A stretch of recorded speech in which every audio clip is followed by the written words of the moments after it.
बिस्मिल्लाहिर्रहमानिर्रहीम। My name is दिशान Shah and I will teach you biology. तो first year का session start हो चुका है कुछ कॉलेजेस में। तो कुछ कॉलेजेस अभी तक लॉकडाउन की वजह से कुछ पाकिस्तान के इलाके जो हैं वो बंद हैं। तो इसके सिलसिले में मैंने एक चैनल शुरू किया जिसमें 9th 10th और फर्स्ट ईयर की बायोलॉजी के मैं लेक्चर्स अपलोड करूँगा। ठीक है, तो कुछ जो मैं कॉम्प्लेक्सिटीज़ को भी डिस्कस करूँगा जो कि पेचीदा हैं, मुश्किल होंगी ज़रा। तो आपने ज़रा गौर से बस लेक्चर्स को ज़रा सुनना है। अब जो चैप्टर नंबर 3 से हम स्टार्ट करेंगे अपना सिलेबस, तो इजी से हम कॉम्प्लेक्स की तरफ जाएंगे। ठीक है, तो चलिए जी स्टार्ट करते हैं। कुछ मैं एग्जांपल्स दूंगा जो कि आउटस्टैंडिंग बच्चे जो याद कर सकते, जिनकी मेमोरी ज़रा ज़्यादा स्ट्रॉन्ग है, उनके मुताबिक मैं उनको कुछ एग्जांपल्स दूंगा। वो अगर किसी को याद करने में मुश्किल पेश आती है वो बिल्कुल भी ना करे, क्योंकि वो आउट ऑफ सिलेबस हैं जो मैं एग्जांपल्स दूंगा। तो start with the definition. All those biological compounds which catalyzes the reaction and remain unchanged after the completion of reaction. All those biological compounds. What are biological compounds? Bio mean life. Biological compound वो compound है जिसके बगैर हमारी life possible नहीं होती। Bio से साफ पता चल रहा है कि ऐसे biological compound जिसके बगैर लाइफ जो है एग्जिस्ट नहीं कर सकती। अगर लाइफ एग्जिस्ट ही ना करे तो हम इंसान भी एग्जिस्ट नहीं कर सकता, क्योंकि जब तक लाइफ है तो इस दुनिया के ऊपर तो बायोलॉजिकल कंपाउंड्स भी उनके अंदर लाजमी होंगे। ठीक है, बायोलॉजिकल कंपाउंड जिनके बगैर हमारी लाइफ पॉसिबल नहीं है, मैंने हाईलाइट किया हुआ है क्योंकि ये इंपॉर्टेंट है। Catalysis, what is mean by catalysis? Catalysis reaction को तेज कर देता है, बहुत तेज कर देगा।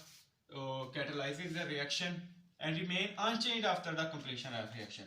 खुद को कुछ नहीं होगा, दूसरे नु लड़ा के टुर जाना है, आप ही भज जाना है। ठीक है, which catalyzes the reaction, उसको तेज कर देगा, उनको लड़ा देगा आपस में। remain unchanged, आप ही बच पचा के चादर ओढ़ के लो जी मैं निकलने लगा जी, आफ्टर द कंप्लीशन रिएक्शन हो गया।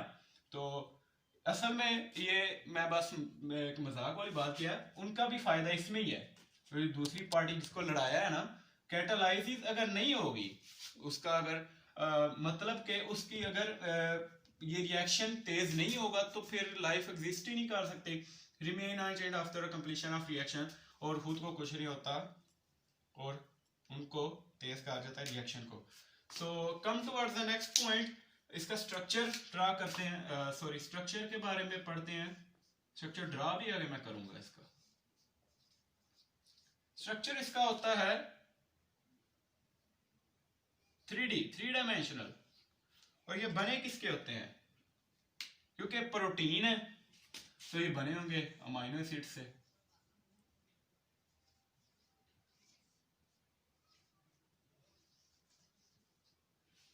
दे आर प्रोटीन्स, इधर लिख देते हैं।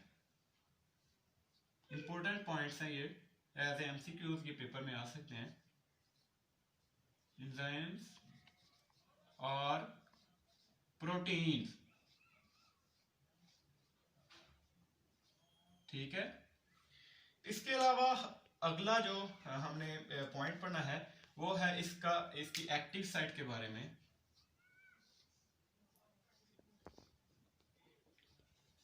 साइट पहले पढ़ा हमने। स्ट्रक्चर इसका 3D होता है, ग्लोबुलर स्ट्रक्चर होता है। बने किसके होते हैं? अमाइनो एसिड्स के, क्योंकि enzymes are protein. Active site, the site on enzymes on which catalytical activity takes place is called active site। Definition मैं लिख ही देता हूं।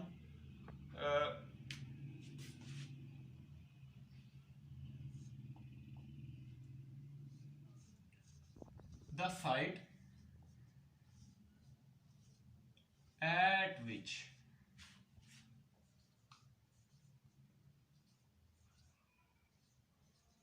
catalytic activity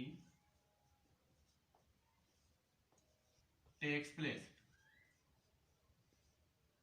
इस पे कैटालिटिक एक्टिविटी, जहां पे रिएक्शन तेज होना है उसकी एक्टिविटी जहां पे अकर होनी है, जहां पे टेक्स प्लेस होनी है, उसे कहते हैं एक्टिव साइट।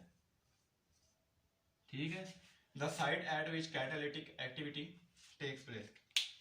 आगे जो हमने पढ़ना है इसका point come towards the next point वो है सबस्ट्रेट। सिंपल वर्ड्स में बता रहा हूं, बहुत इजी। सबस्ट्रेट भी एक इंपॉर्टेंट पार्ट ऑफ एक्टिविटी है, बायोकेमिकल एक्टिविटी है, जो कि एंजाइम के साथ अटैच होते हैं।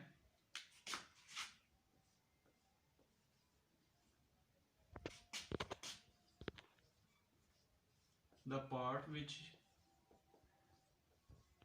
attach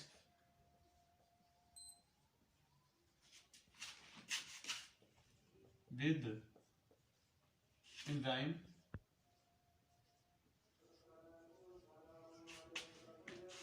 and transformed or broken down क्या है जब ये, या फिर splitted यानी टूटना, और and broken down into product.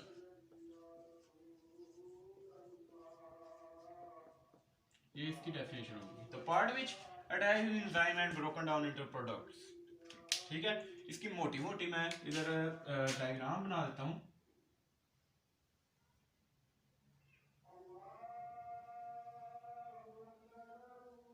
Suppose करें कि ये एंजाइम है, ठीक है, देग भी कह सकते हैं, अगर जिसको देग लग रही है तो वो देग सपोज कर ले। देग यहां से बंद है, ठीक है, ये देग है। इस देग के जो सारे ये आउटर बॉडी होगी, ये सारी क्योंकि अंदर से भी फिल्ड होती है, इस देग को हम कहेंगे एंजाइम। ये एंजाइम होगा, ठीक है। और ये देखें, ये जो सुरासा बना हुआ है, ये जो सुरासा बना हुआ है, ये एक कैटालिटिक एक्टिविटी यहां पे होगी, ये होगी एक्टिव साइट। समझ आ रही है ना, ये एक्टिव साइट होगी। ये जो लाल सा मैंने बनाया ये होगा सबस्ट्रेट।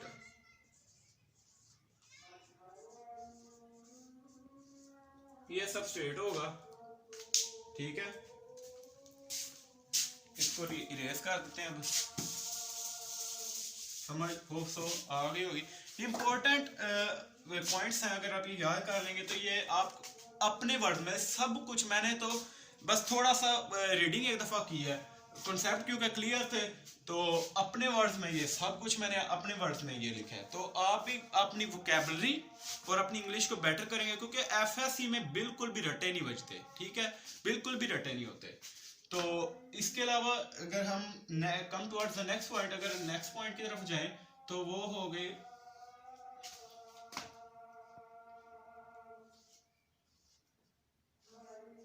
कोफैक्टर। अब कोफैक्टर ये क्या बुलाया जी,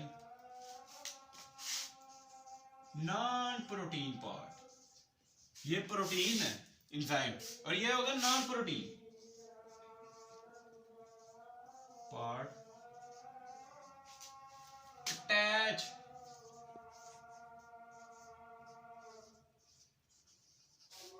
विद कैटालिटिक साइट, या एंजाइम कह सकते हैं। ब्रैकेट में मैं कैटालिटिक लिख देता हूं,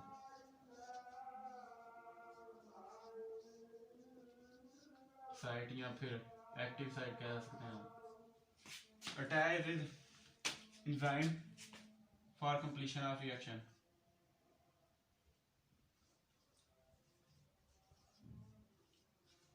ये याद रखिए, कोफैक्टर, और ये जो आगे मैं पढ़ाऊंगा टाइप्स ऑफ कोफैक्टर में, उसमें एक्टिवेटर होगा, ठीक है, उसकी, और क्योंकि इसकी टाइप है, एक जैसे फंक्शन हो गया फॉर कंप्लीशन। अब आगे इसकी टाइप पढ़ते हैं, तो इधर से मैं इरेज कर देता हूँ। होप सो आपने ये नोट कर लिया होगा, बहुत ही इंपॉर्टेंट पॉइंट्स हैं। अगर कुछ मैं एग्जांपल, जब इसकी मैं कैरेक्टरिस्टिक्स पढ़ाऊंगा इसी लेक्चर में, तो उसमें कुछ मैं एग्जांपल दूंगा जो कि एमडी कैट के लिए बहुत इंपॉर्टेंट होगी। अब कोफैक्टर की डेफिनेशन होगी, non protein part attach with enzyme for completion, completion of reaction लिख ले, चले कंप्लीट कर दें, ऑफ रिएक्शन, ठीक है, फॉर कंप्लीशन ऑफ रिएक्शन। अगर इसकी टाइप्स आ गई, टाइप्स ऑफ कोफैक्टर, इसकी इकसाम इदियां किस्मां पढ़नियां ने, ठीक है। किन्ने रंग दे टाइप्स ऑफ कोफैक्टर, सबसे पहला जो होगा वो होगा activator, activator,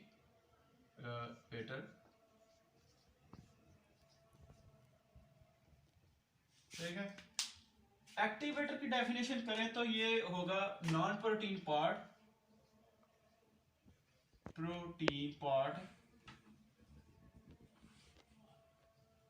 attach with enzyme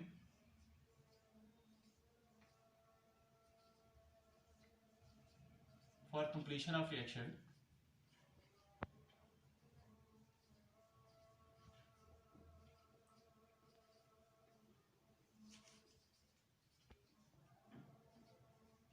and detach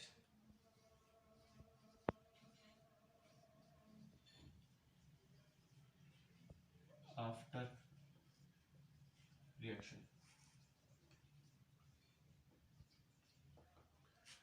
Non-protein part attached with enzyme for the completion of reaction, उसको सही तरीके से जो रिएक्शन को कंप्लीट करने के लिए, and D attach after reaction, और जब रिएक्शन हो जाता है तो ये भी भाग जाता है, ठीक है। ये भी फिर से चला जाता है आगे अपना फंक्शन करने के लिए, ये भी रिमेन अनचेंज, ये भी अनचेंज रहता है। इसके एग्जांपल में मैं इधर एग्जांपल लिख देता हूँ, Mg+,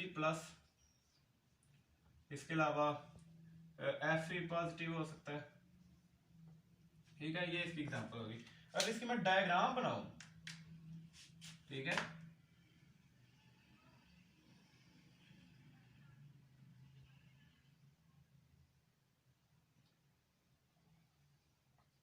ठीक है।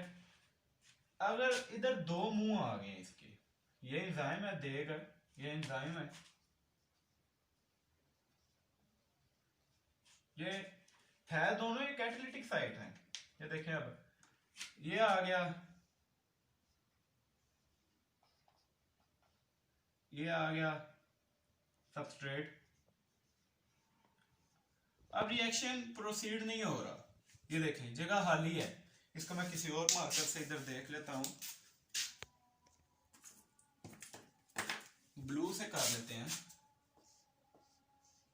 होप आपको नजर आ रहा होगा। ये होगा cofactor,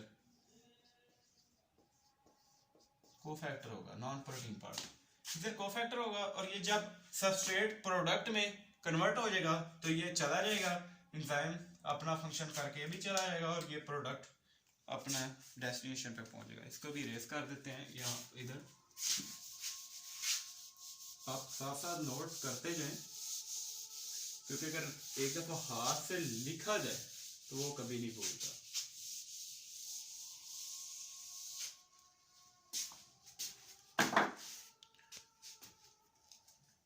Come towards the next topic called prosthetic group.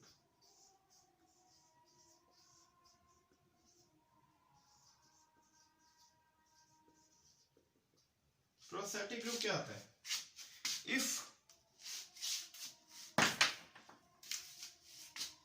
Blue marker का ब्रांड देखो कि इतना नजर नहीं आता। If नॉन प्रोटीन पार्ट, ज्यादा लिखने वाला बोलने वाला इसमें इतना है ही नहीं, इसलिए ज्यादा मैं लिखने पे फोकस कर रहा हूँ, क्योंकि प्रैक्टिस आपके भी साथ साथ होगी। आप इसको नोट करेंगे तो आपको इधर ही फिंगर टिप्स पे याद हो जाना चाहिए। If non protein part covalently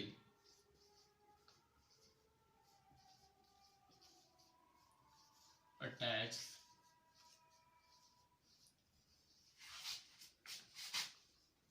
with enzyme, पक्का पक्का कोवेलेंटली, बहुत ही मजबूत एक जो है बॉन्ड होता है, covalently attach with enzyme is called prosthetic group. इसकी एग्जांपल में हम कह सकते हैं FAD जो मैं लिख देता हूँ FAD एग्जाम्पल, आप एक एग्जाम्पल बहुत है, वैसे तो काफ़ी इसकी 10 15 या 20 भी आप लिख सकते हैं, लेकिन एक काफ़ी है क्योंकि बहुत सारी डेफिनेशन हैं, तो इसके साथ एक एक एग्जाम्पल जो है वो काफ़ी है, प्रोप्रिएट जो है वो एग्जाम्पल देंगे। तो आगे जो हमने प्रोस्थेटिक ग्रुप को मैं थोड़ा सा एक्सप्लेन कर दूँ। Non protein part covalently, covalent आपने पढ़ा हुआ है कि वो जो बॉन्ड होता है कोवलेंट बॉन्ड, वो शेयरिंग ऑफ इलेक्ट्रॉन्स, जो शेयरिंग ऑफ इलेक्ट्रॉन से जो जिसकी फॉर्मेशन होती है वो कोवलेंट बॉन्ड होता है। जैसे कि कार्बन में कार्बन कार्बन आपस में बॉन्ड बनाते हैं तो वो कोवलेंट बॉन्ड बनाते हैं, ठीक है, शेयरिंग ऑफ इलेक्ट्रॉन होती है।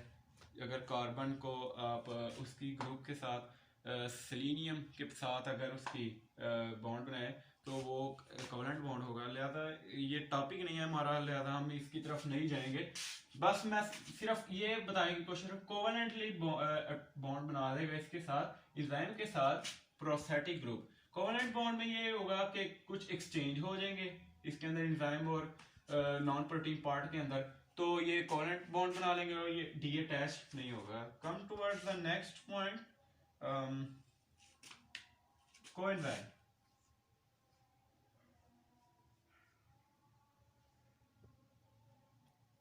कोएंजाइम इसके स्पेलिंग में अक्सर कंफ्यूज हो, तो मैं Z की जगह Y लिख देता हूँ अक्सर। तो इधर बच्चे कुछ क्या करते हैं, कोएंजाइम और कोफैक्टर में जो है वो मिक्सअप हो जाता है। कोफैक्टर एक्चुअली में इनका बाप है, इनका प्यो है, तो ऐसा बच्चा है, ਉਹਦੀ टाइप से इसकी टाइप्स में है, ठीक है, उसकी एग्जाम में है, कोएंजाइम्स की टाइप्स में है, यही आपने याद रखना है। मैं फनी एग्जांपल ये नहीं दे रहा हूँ कि मेरा कोई नेगेटिव इंपैक्ट है, इससे अक्सर बच्चे ये होते हैं कि उनको याद रह जाता है। समझ ले कि कोफैक्टर जो है वो इनका बाप है और उनके आगे ये बच्चे हैं। प्रोस्थेटिक ग्रुप हो गया, एक्टिवेटर ਦਾ पहला ਵੱਡਾ ਪੁੱਤਰ ਹੋ ਗਿਆ ਤੇ ਉਸ ਤੋਂ ਨਿੱਕਾ ਪੁੱਤਰ ਹੈ प्रोस्थेटिक ग्रुप, उस तो निका पुत्र है कोएंजाइम। ये कोएंजाइम का सब तो छोटा पुत्र है, ठीक है। इसके कोएंजाइम का अगर मैं इधर डेफिनेशन करूं, if protein non protein part, non protein part loosely attach,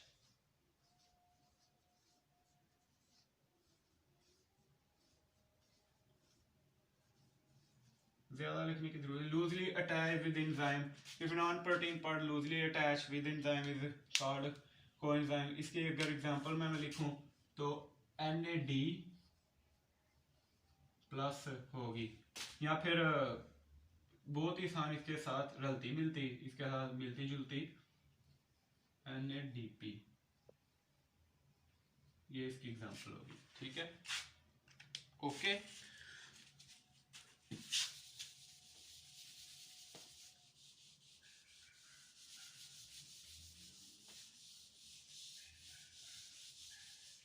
अब हमने पढ़ना है एपोएंजाइम।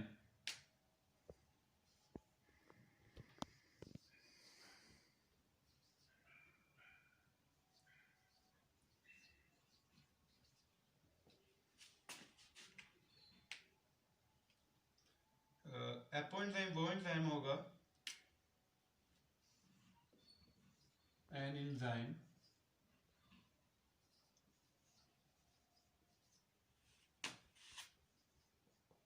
without non-protein part,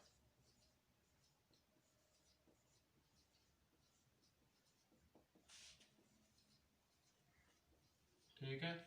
और इसके अलावा हॉलो एंजाइम, ये इसको सॉरी इसका मैं एक पॉइंट छोड़ दूं, इसको हम इनएक्टिव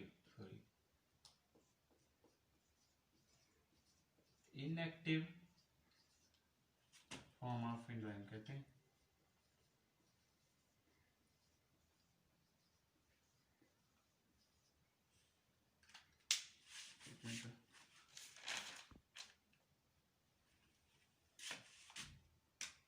इसके अलावा हॉलो एंजाइम,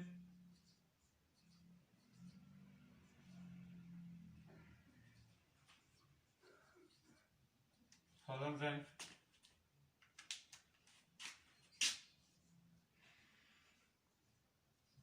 मैं एक्सप्लेन करता हूँ कि with protein part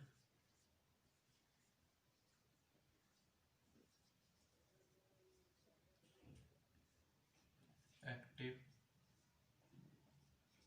form of enzyme, वो एंजाइम जिसके पास नॉन प्रोटीन पार्ट नहीं होगा, विदाउट नॉन प्रोटीन पार्ट होगा, मसलन क्या कोएंजाइम प्रोस्थेटिक ग्रुप और एक्टिवेटर वगैरह नहीं होगा, वो होगा एपोएंजाइम, जो कि बिल्कुल इसी तरह होगा कि ये एक एंजाइम है, इसके ऊपर ये सबस्ट्रेट आके अटैच हुआ और ये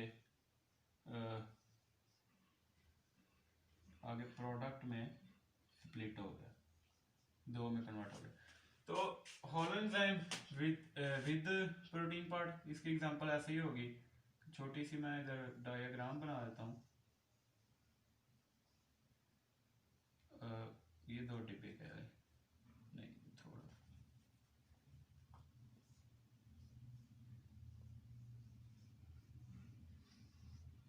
ये इधर आके सबस्ट्रेट अटैच हुआ, इधर आके ये नॉन प्रोटीन पार्ट होगा, ठीक है। इधर कोफैक्टर हो गया, कोफैक्टर,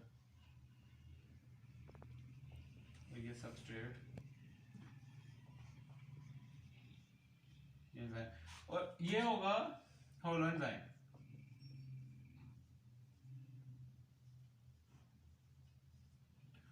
हालो से अब कह ले कि इधर बड़ी मजे की एग्जांपल मेरे जहन में आई है, जिसकी दो सुराख हो, जो ज्यादा हाली होता है, जेड़ा चौका हाली है, खोखला है, उन्होंने हालो एंजाइम आंदे ने।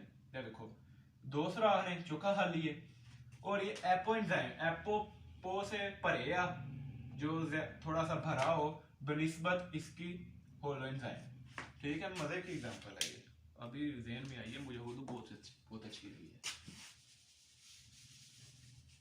अब ये सारे मिटा देगा कि कैरेक्टरिस्टिक जो है, अब मैं कॉम्प्लेक्स थोड़ी सी बताने लगा हूँ, इसकी कैरेक्टरिस्टिक आ गई।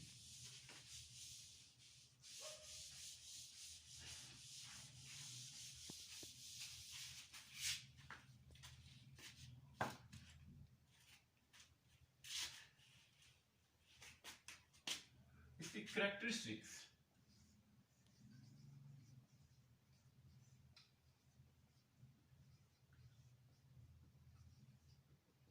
कैरेक्टरिस्टिक्स आ गई। सबसे पहली जो होगी एंजाइम्स की कैरेक्टरिस्टिक, खसूसियात, इसकी जो है एंजाइम की खसूसियात होगी, इसके फायदे होंगे, ठीक है। सम एंजाइम्स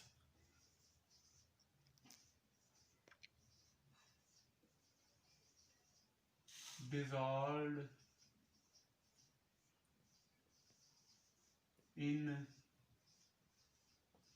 साइटोप्लाज्म, कुछ एंजाइम जो हैं साइटोप्लाज्म में डिसॉल्व हो जाते हैं, उसको एनर्जी को फिल करने के लिए जो एंजाइम है उसकी कैटेलिस्ट, जैसे कि लाइसोसोम एज ए एंजाइम काम करते हैं, उसकी जो कहते हैं उसको, जब कोई भी पार्ट उसकी ऑर्गेनेली, जिसकी ऑर्गेनेली इसकी सेल की अगर ऑर्गेनेली में माइटोकॉन्ड्रिया हो गया, राइबोसोम हो गया, कुछ भी हो गया, वो क्या करता है लाइसोसोम, वो उसको खा जाता है, ठीक है। लाइसोसोम की तरह काम करता है, इसकी उसकी ब्रेक डाउन करा देगा, ठीक है। साइल enzymes are dissolved in cytoplasm, और उसके सेकंड जो कैरेक्टरिस्टिक है वो होगी आर एसेंशियल, बिल्कुल अपनी वर्डिंग में बता रहा हूं, अपना concept, are essential for living organism,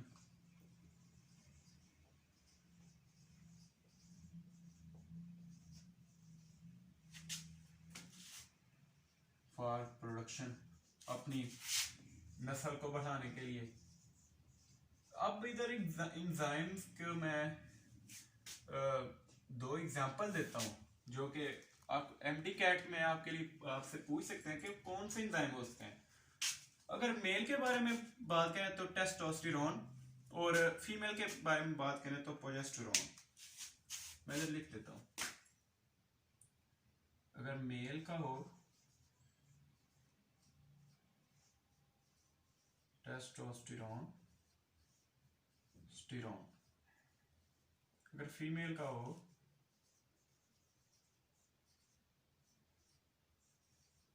progesterone स्टेरोन progesterone. ठीक है जी। अगली जो कैरेक्टरिस्टिक है, अगला इसका जो फायदा है वो है in photosynthesis. important is important in photosynthesis। Photosynthesis में भी एंजाइम जो है वो अपना रोल प्ले करते हैं। इसमें कौन से हो सकते हैं, मैं तो लिख देता हूं। ये एमडी कैट के लिए ये जो है थोड़ा सा इसमें रूबिस्को, ये जो एग्जांपल मैं ब्लैक में लिख रहा हूं ना, ये आउटस्टैंडिंग बच्चे जो हैं जो याद करना चाहते करें, नहीं तो ये बुक में नहीं है, ये मैं अपने मजे के लिए अपनी नॉलेज एज एक्स्ट्रा नॉलेज मैं आपको बता रहा हूं। ठीक है, रूबिस्को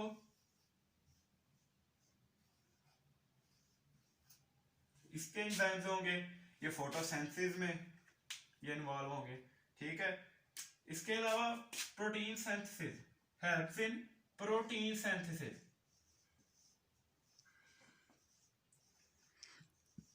वैसे तो इसका जो एंजाइम मैं बताने लगा हूं वो आपने पढ़ना है सेकंड ईयर में, लेकिन अगर आप इसको और अगर इस पेपर आप चाहते हैं कि पेपर देख के जो एग्जामिनर की आंखें चमक जाएं, तो आप ये कॉम्प्लेक्सिटीज की तरफ आपको जाना होगा, क्योंकि आप फर्स्ट ईयर में आपने डॉक्टर बनना है, अगर आपकी बायो है तो आपको कॉम्प्लेक्सिटीज की तरफ जाना होगा।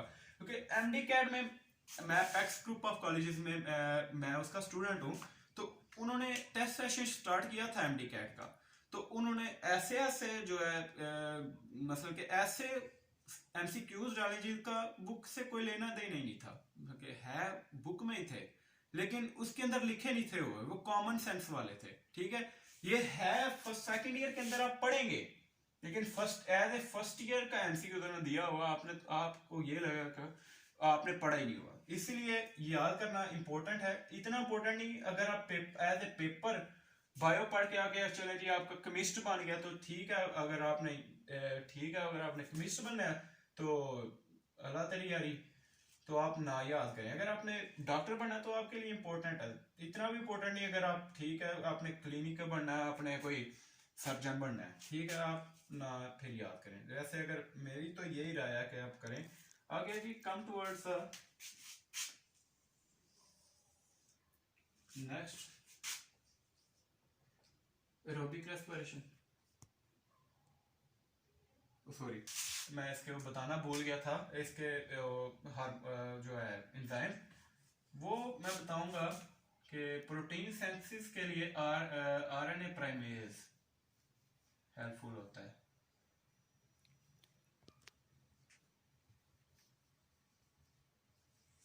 आरएनए, ठीक है, ये आप कुछ कहते हैं कि ये टेस्टोस्टेरोन जो है ये हार्मोन है, हार्मोन की सिक्रीशन तब होगी अगर एंजाइम एक्ट करेंगे। ठीक है, इनकी जो प्रॉपर है वो नेट पे भी इसके एंजाइम के जो नाम जो है वो नहीं इतना होगा स्पेसिफिक उसका नहीं बताया होगा, लेकिन इनको एक्टिवेट करने वाले एंजाइम है। अगर आप इसको लिखना चाहें, are essential for living organism for production, for example some enzymes stimulates the production of testosterone in males, some enzyme, ये enzyme नहीं है, मैं इतना पहले बता दूं, ये enzyme नहीं है, ये enzyme की secretion की वजह से स्पेसिफिक एंजाइम नेट पे भी उन्होंने दिए हुए, सिर्फ आपकी कॉम्प्लेक्सिटीज के लिए। अगर आप कॉम्प्लेक्स लिखना चाहते हैं तो उसके लिए मैं बता रहा हूँ। वैसे टाइम काफी हो गया लेक्चर का, तो बस मैं वाइंड अप करने लगा। टेस्टोस्टेरोन को हार्मोन जो है ना स्टिमुलेट करेंगे, for example female some hormone will stimulate the production of progesterone for production of living organism। ठीक है, come towards the aerobic respiration। बहुत टाइम ले रही है यार। रेस्पिरेशन, एरोबिक रेस्पिरेशन वो रेस्पिरेशन जो ऑक्सीजन की प्रेजेंस में होती है। इसमें दो जो है एग्जांपल आप लिख सकते हैं। फॉर एग्जांपल आइसोसिट्रेट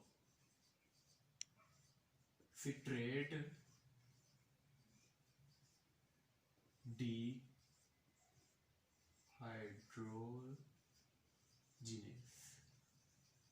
ये पहली होगी और ये दूसरी होगी अल्फा अल्फा कीटो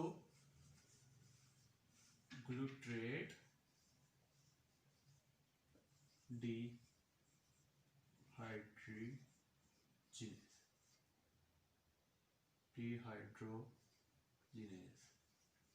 ये दो हो गए। एरोबिक रेस्पिरेशन वो रेस्पिरेशन होगी जो ऑक्सीजन की प्रेजेंस में होगी, क्योंकि फोटोसिंथेसिस नहीं होगी, डे लाइट नहीं मिलेगी, फोटोसिंथेसिस नहीं होगी, तो कार्बन डाइऑक्साइड सुबह की तरफ सुबह की जो डे लाइट में जो कार्बन डाइऑक्साइड जो प्लांट जो एक्सपेल करते हैं उसको निकालते हैं, तो वो नहीं होगी, तो रात को ऑक्सीजन की रेस्पिरेशन होगी। ठीक है, ऑक्सीजन की वजह से in the presence of oxygen जो रेस्पिरेशन होगी वो प्लांट्स में आप पढ़ेंगे, आगे मैं पढ़ाऊंगा कुछ चैप्टर्स में, आगे चैप्टर आएगा तो उसमें ऑक्सीजन की जो रेस्पिरेशन, ऑक्सीजन की प्रेजेंस में जो रेस्पिरेशन होगी वो एरोबिक रेस्पिरेशन होगी। जो last characteristic helps in glycolysis,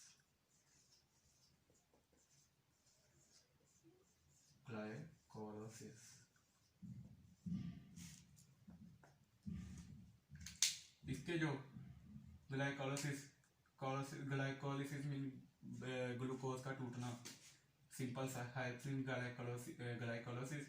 तो बोल बोल के मेरी भी जुबान थक गई है, तो ज़्यादा वाइंड अप करते हैं। तो इसके जो एंजाइम होगा वो होगा हेक्सा काइनेज,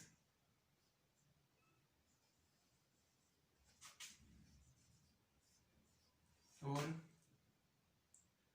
होगा इस हेक्साकाइनेज के साथ पाइरुवेट काइनेज। लें जी, खुश हो जाए। एक बार फिर से मैं समराइज कर देता हूँ। Some enzyme dissolved in cytoplasm, cytoplasm में डिसॉल्व हो जाते हैं, जिसमें लाइसोसोम एसेंशियल जो रोल प्ले करता है, और essential for living and for production. जो सम हार्मोन्स, इसमें आप लिख सकते सम हार्मोन्स स्टिमुलेट यानी ज़्यादा करते हैं। अगर आपको लाइन की नहीं समझ आई तो बार बार पीछे करके देखें। Stimulates the production of testosterone in male and stimulate the production of progesterone in female. Some hormone, ये जो है हार्मोन है, सम एंजाइम्स जो है वो स्टिमुलेट करेंगे, sorry, some enzyme stimulate the production of testosterone in male and some enzyme stimulate the production of progesterone in female. तो इसके अलावा मैंने photosynthesis, helps in photosynthesis enzyme rubisco, जिसमें फॉर एग्जांपल रुबिस्को मैंने कहा है। वैसे एक और मजे की बात, अगर आप इसको लिखना चाहते हैं तो जो बुक के ऊपर लिखी हुई है ना लाइन, वो लिख के नीचे छोटी सी लाइन लगा के आगे ये लिख दें, ज्यादा एक्सप्लेन करने की भी जरूरत नहीं, वो कहेगा बच्चा ठीक है।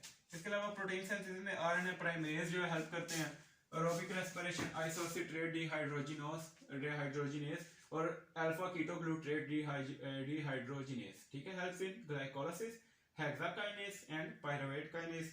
होप सो कि आपको ये लेक्चर बहुत अच्छा लगा होगा।